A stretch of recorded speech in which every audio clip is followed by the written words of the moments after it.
Good evening, aspirants. Welcome to Daily News Analysis brought to you by Shankar IAS Academy. Today's date is 15th July 2024. Displayed here are the list of topics that we are going to see today. Now let us get into the discussion.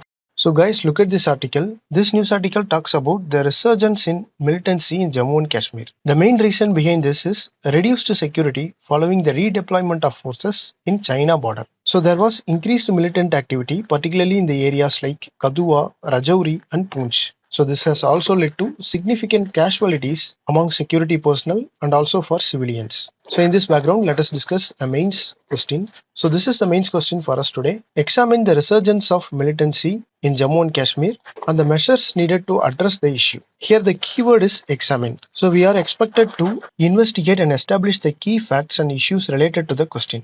In recent years, the Jammu region of Jammu and Kashmir has witnessed a resurgence of militancy, a trend that has significantly declined over past 2 decades. This resurgence is characterized by increase in militant activities and they are targeting security forces and civilians. Now let us see the reasons for this increased militant activity.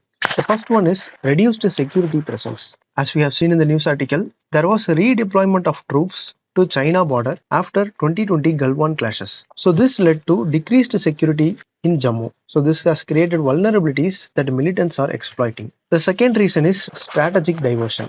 With the heightened security and reduced operational space in Kashmir Valley, the militants are shifting their focus to relatively less guarded Jammu region. So this was another important reason. The third one is post-Article 370 dynamics. As we know, the abrogation of Article 370 in 2019 and subsequent government claims of improved security in Jammu and Kashmir have been challenged by militant activities in Jammu. The next important reason is geographical and demographic factors. The difficult terrain, forested areas, and poor road structure in districts like Kathua and Rajouri increased the militant operations. Additionally, there was mixed demographic profile of the region, which potentially led to communal tensions and further destabilized the area. Now moving on to see the challenges in monitoring the region. The first challenge is difficult terrain. As we have seen earlier, the Jammu region is full of hilly and forested areas which provide cover to militants and poses an advantage for militant activities. The next one is poor infrastructure. Inadequate road networks and patchy mobile connectivity hinder the rapid response and coordination between security forces. So this was exploited by militants. The another important challenge is local support dynamics. Building trust and communication with the local population is crucial for intelligence gathering.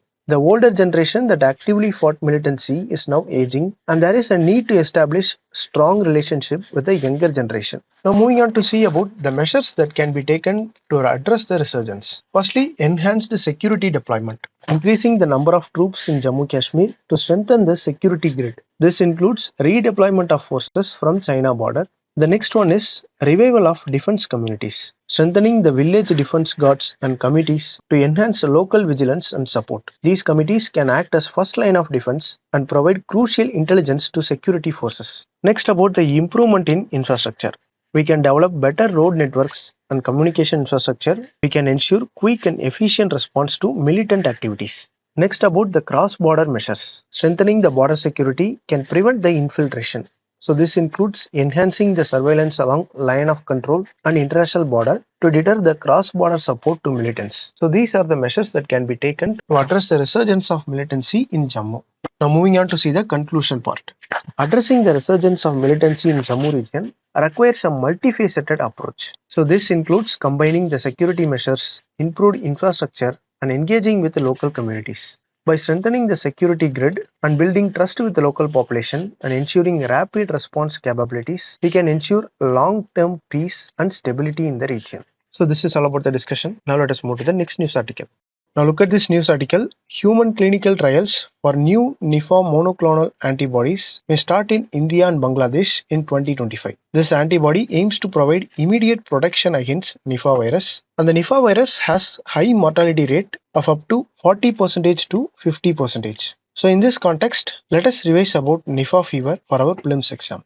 Nipah fever is caused by Nipah virus. If you see, Nipah virus is a zoonotic virus. Zoonotic means it is transmitted from animals to humans. The virus can also cause severe disease in animals such as pigs, resulting in significant economic loss for farmers. Now let us see about their transmission. The fruit bats are the primary transmitters of this Nipah virus. But there is no apparent disease in fruit bats. It can only be transmitted from bats to humans, and the disease only occurs in humans and not in bats.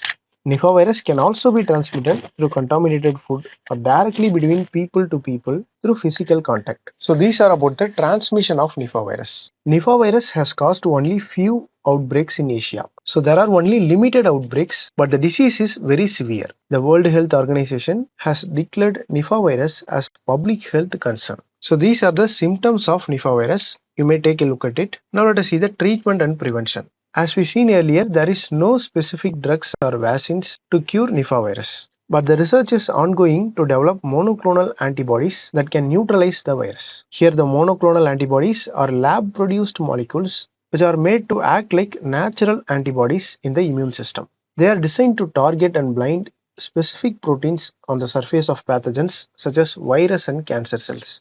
The monoclonal antibodies are used in various treatments including infections, cancers, and autoimmune diseases. Currently, the intensive supportive care is recommended to treat the Nipah virus. So this is all about the discussion. Now let us move to the next news article.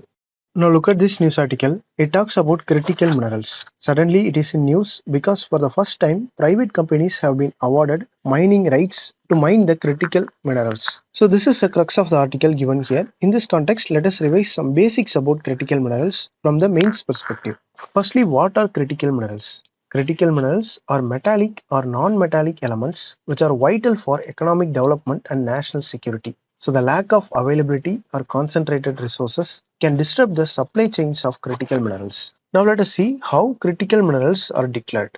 Declaration of critical mineral is a dynamic process and geopolitical considerations emerge during the declaration. Different countries have unique list based on their needs. See, US has declared critical minerals. Now we shall see what are the uses of critical minerals. The first one is economic applications. The minerals are used in telecommunication, transport, and for this minerals like copper, lithium and other rare earth materials are used. The exploration of critical minerals will open new opportunities and employment generation, especially in IT sector. Secondly, about sustainable development. We all know that in COP26 in Glasgow, India has announced a plan to produce 450 gigawatts energy from renewable resources. To achieve this target, we have to reduce the carbon and greenhouse gas emissions. And for this, the critical minerals like lithium, nickel and cobalt is very useful. Thirdly, about national security. In national security, the on-time information and communication play a major role, and this will increase the demand for rare earth minerals like germanium, which is very important for semiconductor manufacturing. The exploration may bring more reliable minerals which can play important role in aerospace, space sector and also in nuclear science. Now moving on to see the challenges in green energy transition. The first one is limited domestic exploration. In this article itself, we have seen that India has 11% of limonite, a main source of titanium, but still we are importing $1 billion of titanium oxide every year. Second, international competition. The nation like China and Australia have already established their monopoly in mineral market. Thirdly, about supply chain disruption. The main cause for this international conflict like Ukraine-Russia conflict is because Russia is an important source for cobalt while Ukraine is an important source for lithium. Fourthly, the lack of awareness. This will bring hesitation among bidders. For example, the bidders have confusion about the extraction of lithium from clay. Then other important challenges include the limited technology available in the country, and there are many social issues like tribal issues and Naxalism which impact the mining of these critical minerals. Now let us see some government initiatives regarding the mining of critical minerals. Firstly, the amendment of Mines and Minerals Act 2023. This act amended Mines Act of 1957 with the aim of strengthening the exploration and extraction of critical minerals essential for India's economic development and national security. Second, the efforts for information sharing and innovation. The best example is Critical Minerals Summit held in New Delhi this year. Thirdly, the access to international resources and market, which is best step. India has acquired a mine in Argentina for lithium brine and also joined US-led mineral security partnership. So these are some of the government initiatives to acquire critical minerals. So in conclusion, we can guarantee that our hunt for critical minerals will bring a lot of positive changes in the nation in long term. With this, let us conclude the discussion and move to the next topic. Now look at this article. This article talks about the recently passed Karnataka bill on gig workers. The bill was called as Karnataka Platform-Based Gig Workers Social Security and Welfare Bill 2024. This bill aims to provide social security and welfare measures for gig workers in Karnataka. Previously, Rajasthan government has passed gig workers bill, and the similarity between Rajasthan bill and Karnataka bill is that both doesn't address the crucial employment relationship in gig work. The number of gig workers is increasing rapidly, especially in sectors like app-based cab services and delivery. Now let us see the challenges of current laws regarding gig workers. Both the Rajasthan bill and the Karnataka bill doesn't define the employment relationship between gig workers and their employers. They avoid using the term employer. And there were only limited benefits compared to social security. There was no provident fund or maternity leave mentioned in the bill. Historically, similar models were poorly implemented around the globe.